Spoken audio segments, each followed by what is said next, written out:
Salut à tous et à toutes, et bienvenue dans Caféine. Nous entrons dans le mois de décembre. Il nous vient déjà à l'esprit les fêtes de Noël. Il est grand temps de faire ses listes au Père Noël. Pères et Mères Noël qui vont devoir commencer les emplettes. L'hiver approche à grands pas. Pour tous ceux qui redouteraient le froid et la saison, une belle phrase de Céline Blondeau. « Je suis à l'automne de ma vie, mais qu'importe puisque l'hiver est mon ami. » En effet, comme le disait Toulouse-Lautrec, l'automne n'est que le printemps de l'hiver. C'est parti pour l'émission de cette semaine, au programme de l'informatique, de l'histoire, de la musique et la fin du dossier sur l'apithérapie. Mais commençons par la chronique informatique de notre cher Pierre-Emmanuel, qui va nous parler, si je ne m'abuse, de la monnaie d'Internet.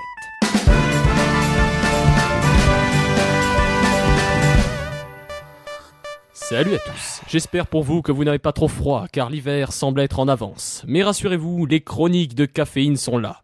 Personnellement, je bénéficie chez moi de la chaleur dégagée par mon ordinateur, qui me sert de chauffage auxiliaire en hiver, alors pas de problème. Ce système a bien sûr quelques limites. Imaginez par exemple la fournaise en plein mois d'août. Mais je ne suis pas là pour parler de météo, ce n'est pas vraiment mon domaine. Et aujourd'hui, pour rester dans mes cordes, je vais vous parler d'économie, d'informatique, bref, que du bonheur. Cette chronique concernera le Bitcoin. La question que vous vous posez probablement, c'est mais qu'est-ce c'est quoi ce machin ? Eh bien, je dois avouer que même si j'ai apporté quelques informations au fil de mes chroniques, le concept n'est vraiment pas simple. Je vais donc m'efforcer de vous apporter une réponse plus complète. Le Bitcoin est une monnaie électronique, expérimentale et virtuelle basée sur un réseau décentralisé, de type peer-to-peer, c'est-à-dire de particulier à particulier. Expérimentale, car c'est une monnaie jeune, quelques années à peine, et virtuelle, c'est-à-dire qu'il ne s'agit pas d'une marchandise physique. Certains éprouvent quelques difficultés à imaginer comment quelque chose qui n'existe pas pourrait avoir de la valeur. En fait, c'est relativement simple, et c'est bien le seul point compréhensible en fait. Pour une grande partie de la population, la monnaie n'est plus physique depuis longtemps. Aujourd'hui, posséder de l'argent, c'est posséder en réalité quelques données stockées sur une puce de carte bancaire, des chiffres tout au plus. De même, en payant par chèque, on ne fait que noter quelques informations sur un bout de papier. Le Bitcoin pousse ce concept à l'extrême car il n'existe que sous forme de données et de signaux électroniques. Un autre aspect intéressant qui se révèle être un avantage primordial pour le Bitcoin, c'est que cette monnaie est décentralisée. Aucune banque n'exerce un quelconque contrôle sur celle-ci. Il n'existe qu'un certain nombre variable de serveurs et d'ordinateurs qui gèrent le transfert et la création de données. Une banque ne peut donc pas faire faillite en entraînant vos fonds et vous êtes libre d'échanger des fonds avec n'importe qui ou n'importe quoi sans contrôle. Bitcoin fonctionne avec un logiciel et un protocole qui permet aux utilisateurs d'émettre des bitcoins et de gérer les transactions de façon collective et automatique. En tant que protocole libre, c'est-à-dire que son code source est ouvert et modifiable, disponible sur Internet, il permet également une intercompatibilité des logiciels et des services qui l'utilisent. En tant que monnaie Bitcoin, à la fois un intermédiaire de paiement et une réserve de valeur. Bitcoin possède une liste complète des transactions qui ont été effectuées entre tous les utilisateurs. On parle dans le jargon informatique de chaîne de blocs. La chaîne de blocs est un journal de transactions partagé et public sur lequel repose le réseau Bitcoin. Toutes les transactions confirmées sont incluses dans la chaîne de blocs sans exception. De cette façon, il est possible de vérifier que chaque nouvelle transaction échange des bitcoins appartenant à l'émetteur du paiement. Plusieurs transactions sont mises ensemble dans un bloc, et plus le temps passe, plus les blocs s'allongent. À la première transaction d'un bloc, l'ordinateur qui le crée recevra un bitcoin pour le remercier de participer au bon fonctionnement du système. Étant donné que la longueur des blocs grossit de plus en plus, cela signifie qu'il y aura de moins en moins de bitcoins qui seront générés. La fonction ainsi définie est une courbe exponentielle qui va atteindre, à terme, environ 21 millions de bitcoins tout de même. C'est le montant total maximum de bitcoins qui seront disponibles à terme sur ce système. La valeur boursière du bitcoin sera à l'inverse totalement libre d'évoluer en bien ou en mal. Pour pouvoir valider les transactions, il faut qu'elles soient toutes publiques. Ensuite, elles sont mises les unes sur les autres dans une seule longue chaîne. Tant que tout le réseau est d'accord sur laquelle chaîne est la bonne, il est impossible d'avoir deux transactions provenant de la même personne avec le même Bitcoin. Tout cela n'est pas facile à comprendre du tout et il faut l'avouer nécessite un certain temps d'adaptation. Ainsi, la plupart des sites spécialisés, en tout cas ceux qui sont vraiment honnêtes, avertissent les utilisateurs. Bitcoin n'est qu'une expérience, n'y investissez pas de l'argent que vous ne pouvez pas vous permettre de perdre. De plus, je déconseille personnellement de s'y mettre si on n'a pas un minimum de connaissances en économie ou au moins en informatique. En effet, en plus de devoir choisir un site pour héberger vos données, comprenez votre argent, on parle alors de porte-monnaie électronique, oula, il vous faudra maîtriser les bases de l'utilisation d'Internet, ce qui est en fait assez rare dans la population, et comprendre comment fonctionnent tous les mécanismes et toutes les techniques qui se cachent derrière. Indispensable pour éviter au maximum les ennuis et tirer un maximum de bénéfices de cette petite révolution. J'ose parler de révolution car les économistes s'accordent pour dire qu'ils n'ont jamais vu ça, quel que soit le fin mot de cette histoire. Toujours pas convaincu ? Promis, j'ai vérifié au moins 3 fois les chiffres. Après un lancement qu'il a lentement propulsé vers une valeur de quelques dizaines de dollars, le Bitcoin s'est lancé vers une course vers le sommet, mais une courbe qui se distingue par une grande irrégularité. En effet, la valeur du Bitcoin peut baisser brutalement pendant 24 heures, puis doubler sa valeur en une semaine. Les spéculateurs de tout poil s'acharnent à tirer des bénéfices, mais la monnaie est si instable qu'ils ne savent plus du tout où donner de la tête. Cela dit, l'instabilité n'empêche pas le petit nouveau de grimper en flèche. Il a atteint les 150 € vers fin octobre, les 330 € début novembre et continue sa courbe en dents de scie. Et alors que j'ai cessé de suivre l'actualité pendant une petite semaine, quelle ne fut pas ma surprise d'apprendre qu'après une baisse de 60% tout de même de sa valeur, le Bitcoin était remonté à plus de 600 €, dépassant la barre symbolique des 500 $. Quelques jours plus tard, il recommence son manège, descente à 340 €. Mais pas d'inquiétude, le cours est remonté pour se stabiliser hier soir à 870 €, c'est-à-dire 1175 $ environ, tout de même ça fait une somme. Pour l'instant, le Bitcoin fait parler de lui, mais pas dans la presse étrangement, en réalité ce sont les banques qui se penchent sur son cas. Je suis tout sauf économiste, je n'ai probablement aucune base solide pour comprendre ce qui se passe, mais laissez-moi vous assurer quelque chose, en bien ou en mal, le Bitcoin continuera de jouer les montagnes russes et fera parler de lui, c'est certain. On approche donc de la fin de cette chronique, assez complexe, je l'avoue. J'aimerais beaucoup vous parler des avantages et des inconvénients liés à l'utilisation massive du Bitcoin, mais je manque hélas de temps. Je ne peux donc pas clore ce dossier spécial monnaie du web, mais rassurez-vous, une prochaine chronique suivra celle-ci, avec, je l'espère, des montées fulgurantes et de bons profits pour les investisseurs. C'est tout ce qu'on peut leur souhaiter. Espérons qu'ils ont le cœur bien accroché. Je passe maintenant la main à Timothée. À la semaine prochaine. Merci Pierre-Emmanuel. L'informaticien de nos jours touche à tous les domaines et celui de l'économie n'échappe pas à la règle comme vous avez pu le remarquer.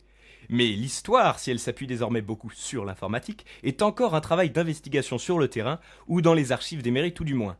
Et c'est notre historien favori qui nous fait sa chronique du patrimoine maintenant. De quoi nous parles-tu cette semaine, Anthony ? Salut à tous. Cette semaine, je me tourne vers nos voisins aveyronnais et plus particulièrement vers Villefranche de Rouergue. Comme vous le savez peut-être, Villefranche est une de ces villes appelées Bastides. On regroupe en fait sous ce nom les quelques 300 cités fondées dans le sud-ouest de la France entre 1229 et 1373, c'est-à-dire pendant la période qui suit l'annexion du comté de Toulouse par le royaume de France. En effet, Saint-Louis, ou plutôt sa mère qui dirige le pays pendant la minorité du roi, oblige le comte de Toulouse, Raymond VII, à céder ses territoires et à unir sa fille unique à un frère de Louis IX, Alphonse de Poitiers. C'est ainsi que celui-ci devient le dernier comte de Toulouse. Pour défricher, mettre en valeur et surtout contrôler les terres nouvellement acquises, ils fondent un peu partout des villes et villages dont les habitants sont exemptés d'impôts. C'est d'ailleurs de ces franchises que vient le nom Villefranche. Villefranche est ainsi fondée en 1252 par Jean d'Arcy, sénéchal du Rouergue, à un emplacement stratégique. Située au bord d'une rivière navigable et sur un carrefour important entre Rodez et Cahors d'une part, Figeac et Toulouse d'autre part, la ville avait toutes les chances de se développer. Les urbanistes ont d'abord quadrillé le terrain afin de le séparer en lots, délimitant par là même les tracés des rues et places. C'est ce quadrillage qui permet souvent aujourd'hui encore de reconnaître une Bastide vue du ciel. Les lots ont ensuite été distribués aux paysans et marchands qui se présentaient avec ordre de bâtir une maison dans les 2 ans qui suivaient. Les premières habitations étaient certainement presque toutes identiques, avec des pans de bois et des colombages, Mais en 1497, un violent incendie réduisit en cendres une partie de la ville. Elle fut ensuite reconstruite et c'est ainsi que nous pouvons l'admirer aujourd'hui. Le joyau de la cité est situé en son centre, au bord de la place du marché. Il s'agit bien sûr de la collégiale Notre-Dame. Cet édifice majestueux a connu une construction des plus lentes. Sa première pierre fut posée dès 1260, alors que le clocher-porche, dernier élément construit, ne fut couvert que 3 siècles plus tard, en 1585. Je donnerai davantage de détails sur cette étonnante église dans une prochaine chronique. Si une autre construction de la ville mérite aussi qu'on s'y intéresse, c'est bien le pont des Consuls. Bâti entre 1298 et 1321, il permettait aux marchandises comme aux voyageurs de traverser la rivière. Celle-ci n'était auparavant franchissable que par 2 gués et encore pas en temps de crue ou avec un chariot trop chargé. Ce pont est donc une véritable aubaine pour l'économie de la Bastide. Il tire son nom des consuls qui dirigeaient la ville à l'époque. Les consuls, au nombre de 4 à Villefranche, sont en de nombreux points comparables aux actuelles équipes municipales. Nommés pour un an parmi les familles notables de la cité, ce sont eux qui décident la construction de nouveaux bâtiments et sont chargés de faire respecter les édits royaux. Comme partout ailleurs, la guerre de 100 ans fait des ravages. Le roi de France, Philippe VI de Valois, oblige les consuls à entourer à leurs frais la ville de murailles. Cette construction est fortement ralentie par l'arrivée de la peste noire qui décime la population en 1346. Les travaux ne sont achevés qu'en 1351. Malheureusement, ces fortifications ne serviront à rien. Le roi Jean le Bon, capturé par les Anglais et libéré au prix d'une forte rançon, est contraint de céder la Guyenne, le Quercy et le Rouergue à l'Angleterre. Contrairement à la cité voisine de Villeneuve qui résiste et est en partie brûlée, Villefranche ouvre pacifiquement ses portes à l'occupant. Les Anglais permettront un nouveau développement de la ville grâce notamment à l'installation d'un atelier monétaire, ce qui était un privilège rare. Il sera confirmé lors du retour de la province au Royaume de France en 1369 et conservé jusqu'au XVIe siècle. À la même époque, l'installation de la sénéchaussée à Villefranche fait de la Bastide le carrefour tant économique que politique du Rouergue. Arrivent ensuite les guerres de religion, lors desquelles les édifices religieux sont pillés.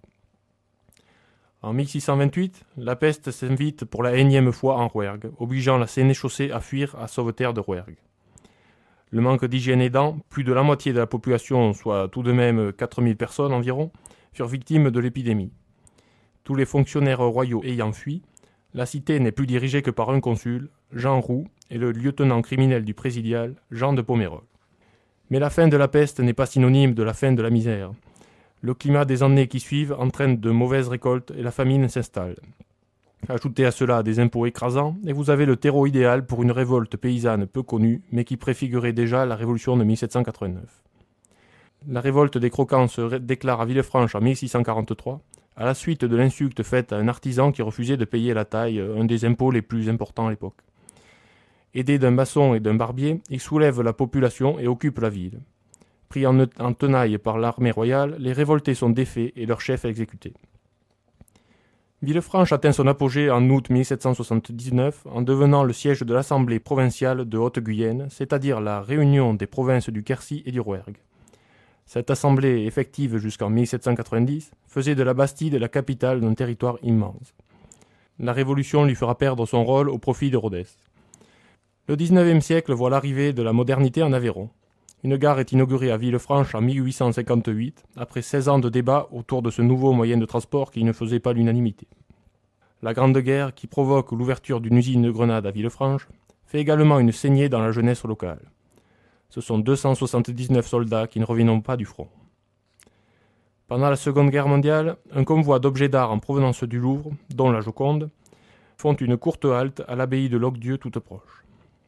Plus tragique est la situation de soldats croates enrôlés de force dans les SS et qui se rebellent en 1943. Ils seront massacrés sans pitié par l'occupant nazi. De nos jours, Villefranche est devenu un des hauts lieux du tourisme en Aveyron grâce à son passé prestigieux et à sa faculté d'adaptation à chaque époque. Et c'est sur cette conclusion que je vous quitte en vous donnant rendez-vous la semaine prochaine pour une nouvelle chronique du patrimoine. Merci Anthony. L'heure est à la musique. Les dernières musiques automnales que vous entendrez sur Caféine, car c'est le dernier automne que nous passons en votre compagnie. Et cet automne arrive à son terme. Toutes les bonnes choses ont une fin.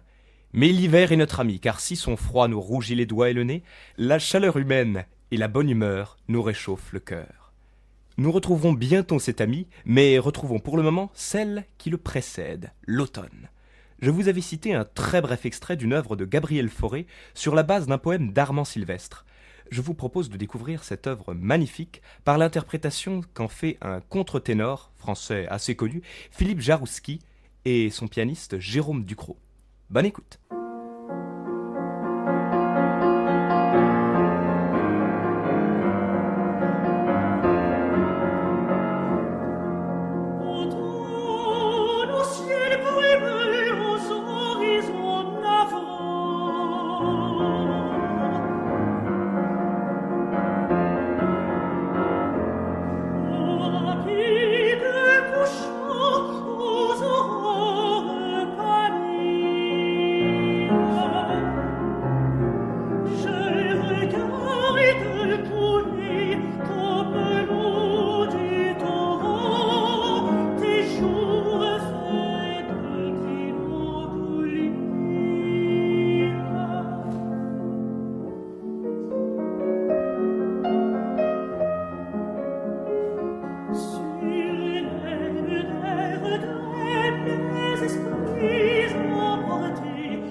La vie a un sens. C'était Automne, une pièce piano-chant de Gabriel Fauré sur un poème d'Armand Sylvestre. Pièce interprétée par le contre-ténor Philippe Jarouski et son pianiste Jérôme Ducrot. Il n'est pas forcément facile d'en comprendre les paroles, aussi vous fais-je une lecture du poème. Automne au ciel brumeux, aux horizons navrants, aux rapides couchants, aux aurores pâlies, je regarde couler comme l'eau du torrent tes jours faits de mélancolie. Sur l'aile des regrets, mes esprits emportés, comme s'il se pouvait que notre âge renaisse, parcourent en rêvant les coteaux enchantés où jadis sourit ma jeunesse. Je sens, au clair soleil du souvenir vainqueur, refleurir en bouquet les roses déliées et monter à mes yeux des larmes quand mon cœur, mes 20 ans, avait oublié.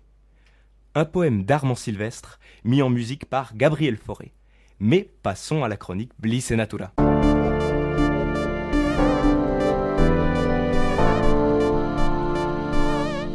Cette semaine, la fin du dossier sur l'apithérapie, avec une discipline très particulière, j'ai nommé l'apipuncture. Il s'agit de pratiquer l'acupuncture, discipline médicinale chinoise sur laquelle j'ai déjà fait une chronique l'année précédente, utilisant des aiguilles pour stimuler, activer ou débloquer la circulation de l'énergie dans le corps, mais d'en amplifier l'effet en utilisant les abeilles et leurs piqûres au lieu des aiguilles traditionnelles.